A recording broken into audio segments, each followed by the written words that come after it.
اسی طرح قرطبہ کی مسجد، جسے مسجد قرطبہ کہا جاتا ہے، اسلامی فن تعمیر کی ایک اور مثال ہے جو آج بھی موجود ہے۔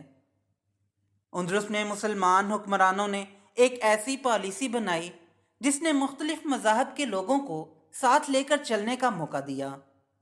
عیسائی اور یہودی باشندوں کو اپنے مذہبی معاملات میں آزادی دی گئی اور انہیں ذمہ کا درجہ دیا گیا۔ ذمہ ایک ایسا نظام تھا جس کے تحت غیر مسلم شہریوں کو مسلم حکمرانوں کی حفاظت حاصل ہوتی تھی اور ان سے جزیہ کے طور پر ایک معمولی ٹیکس وصول کیا جاتا تھا۔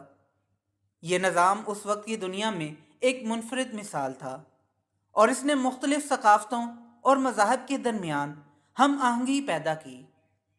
یہودی اور عیسائی علماء نے مسلمانوں کے ساتھ مل کر تحقیق اور علمی مباحثوں میں حصہ لیا۔ یہ دور عیسائی اور یہودی تاریخ میں بھی سنہری دور کے طور پر یاد کیا جاتا ہے۔ خاص طور پر یہودیوں کے لیے یہ دور سنہری یہودی دور کہلاتا ہے۔ اندلس کے عروج کے ساتھ ساتھ اس کا زوال بھی تاریخ کا ایک اہم حصہ ہے۔ مسلمانوں کی فتح اور علمی ترقیات کے باوجود اندرونی اختلافات، بیرونی حملے اور سیاسی کمزوریوں نے اندلس کی عظمت کو زوال کی طرف دھکیل دیا۔ اندلس کے زوال کی ایک بڑی وجہ اندرونی تقسیمات اور حکمرانوں کی آپس کی لڑائیاں تھیں۔ اموی خلافت کے خاتمے کے بعد اندلس میں چھوٹے چھوٹے خود مختار ریاستیں قائم ہو گئیں جنہیں طوائف الملوکی کہا جاتا ہے۔ یہ ریاستیں آپس میں لڑتی رہیں اور اتحاد کی کمی نے انہیں بیرونی خطرات کے سامنے بے بس کر دیا۔ اندلس کے مسلمان حکمرانوں نے اپنی طاقت کے لیے ایک دوسرے کے خلاف سازشیں کی اور عیسائی طاقتوں کو اپنے مفاد کے لیے استعمال کیا۔ یہ اندرونی کمزوری عیسائی طاقتوں کے لیے ایک موقع ثابت ہوئی اور انہوں نے مسلمانوں کی اس تقسیم کا بھرپور فائدہ اٹھایا۔ اندلس کے زوال کی ایک اور اہم وجہ یورپ میں عیسائی طاقتوں کا عروج تھا۔ شمالی اسپین میں عیسائی ریاستیں مسلسل طاقتور ہو رہی تھیں اور انہوں نے مسلمانوں کو شکست دینے کے لیے ریکونکیسٹا کے نام سے ایک مہم شروع کی۔ یہ مہم کئی صدیوں پر محیط تھی اور اس کا مقصد اسپین سے مسلمانوں کا مکمل خاتمہ تھا۔ 1085 میں تلیتلا کا سقوط ایک اہم موڑ ثابت ہوا جب عیسائی افواج نے مسلمانوں کے اس اہم شہر پر قبضہ کر لیا۔ اس کے بعد عیسائی فوجیں مسلسل مسلمانوں کے زیر قبضہ علاقوں کو فتح کرتی رہیں۔ صلیبی جنگوں نے بھی اسلامی دنیا کی طاقت کو کمزور کیا۔ مغربی یورپ کی عیسائی طاقتوں نے مشرق وسطیٰ میں مسلمانوں کے خلاف جنگیں شروع کیں جنہیں صلیبی جنگوں کے نام سے جانا جاتا ہے۔ ان جنگوں کی وجہ سے اسلامی دنیا کے وسائل اور فوجی طاقت بکھر گئے اور اندلس میں موجود مسلمانوں کو کمزور کر دیا۔ اندلس کی مسلم حکومت کا آخری قلعہ غرناطہ تھا جہاں بنو نصر خاندان کی حکومت تھی۔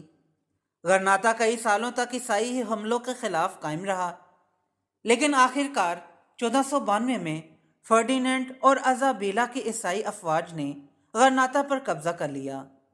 غرناطہ کا سقوط اندلس میں مسلمانوں کی 7 صدیوں کی حکومت کے خاتمے کی علامت تھا۔ اندلس کے زوال کے بعد عیسائی حکمرانوں نے مسلمانوں اور یہودیوں پر سخت مظالم ڈھائے۔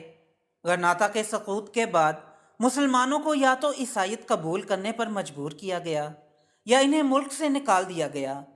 ہزاروں مسلمان اور یہودی اسپین سے فرار ہو گئے اور شمالی افریقہ یا عثمانی سلطنت میں پناہ لی۔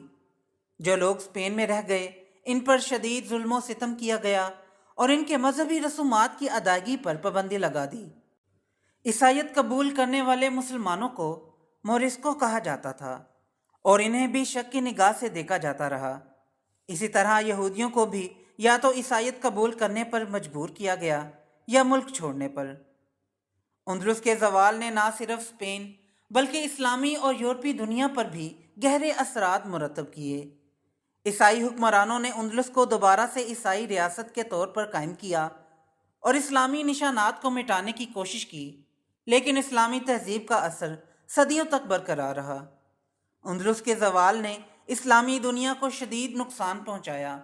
یہ ایک ایسا علمی اور تہذیبی مرکز تھا جس نے مسلمانوں کی فکری ثقافتی ترقی میں اہم کردار ادا کیا۔ اندلس کے زوال کے بعد اسلامی دنیا کی علمی ترقی میں کمی آ گئی اور ایک عظیم علمی اور ثقافتی مرکز ہمیشہ کے لیے کھو گیا۔ اس کے علاوہ اندلس کے مسلم علماء، طبیبوں اور فلسفیوں کے کام یورپ کے ذریعے دنیا بھر میں پھیلے۔ یورپ نے اندلس کی علمی وراثت کو اپنایا اور اسے اپنی نشت ثانیہ کی بنیاد بنایا۔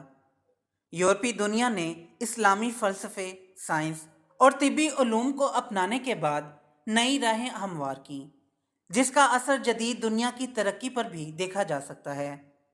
اندلس کے زوال نے یورپی نشت ثانیہ کی آغاز میں اہم کردار ادا کیا۔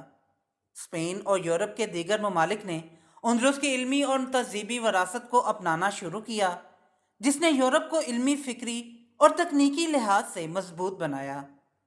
اندلس کے کتب خانے سے ملنے والی کتابیں یورپی جامعات میں پڑھائی جانے لگیں اور اس علمی ذخیرے نے یورپ کی علمی اور فکری تحریکوں کو مضبوط کیا۔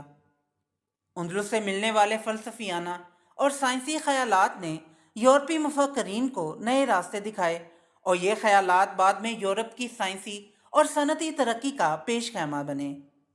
اگرچہ اندلس کا زوال ہو گیا، لیکن اس کی اسلامی وراثت آج بھی زندہ ہے۔ اندلس کے مسلمان حکمرانوں نے جس علم و فن کی بنیاد رکھی وہ آج بھی موجود ہے۔ قرطبہ کی عظیم مسجد، غرناطہ کا الحمراء محل اور اشبیلا کے قدیم آثار آج بھی اسلامی فن تعمیر کی شاندار مثالیں ہیں۔ اندلس میں مسلمانوں کی طرف سے فروغ دی جانے والی علمی اور ثقافتی ترقیات نے جدید دنیا کی ترقی میں گہرے اثرات ڈالے ہیں۔ اسلامی فلسفہ، طب، ریاضی اور سائنس کے میدانوں میں ہونے والی تحقیق نے نہ صرف یورپ بلکہ دنیا بھر میں علمی میدان میں انقلاب برپا کیا۔ اندلس کا سنہری دور اسلامی تاریخ کا ایک درخشاں باب ہے، جس میں علم، فنون اور تہذیب نے اپنی بلندیوں کو چھوا۔ مسلمان حکمرانوں نے اس خطے کو ایک علمی اور ثقافتی مرکز بنایا، جہاں مختلف مذاہب اور ثقافتوں کے لوگوں نے مل جل کر ترقی کی۔ تاہم اندرونی اختلافات، سیاسی کمزوریاں اور بیرونی حملوں نے اس عظیم تہذیب کو زوال کی طرف دھکیل دیا۔ اندلس کا زوال نہ صرف مسلمانوں کے لیے ایک بڑا دھچکا تھا، بلکہ دنیا بھر میں اسلامی تہذیب کی ترقی کو بھی متاثر کیا۔ اس کے باوجود اندلس کی اسلامی وراثت آج بھی موجود ہے اور اس کی علمی اور تہذیبی ترقیات آج بھی دنیا کے مختلف خطوں میں موجود ہیں۔ اندلس کی تاریخ ہمیں سکھاتی ہے کہ علم، فنون اور ثقافت کی ترقی کے ساتھ ساتھ اتحاد اور سیاسی استحکام بھی ضروری ہے۔ اس سنہری دور کا زوال ہمیں یہ سبق دیتا ہے کہ اندرونی اختلافات اور تقسیمات کسی بھی تہذیب کے لیے نقصان دہ ثابت ہو سکتی ہیں، اور جب تک اتحاد قائم نہ ہو، ترقی اور کامیابی دیر پا نہیں ہو سکتی۔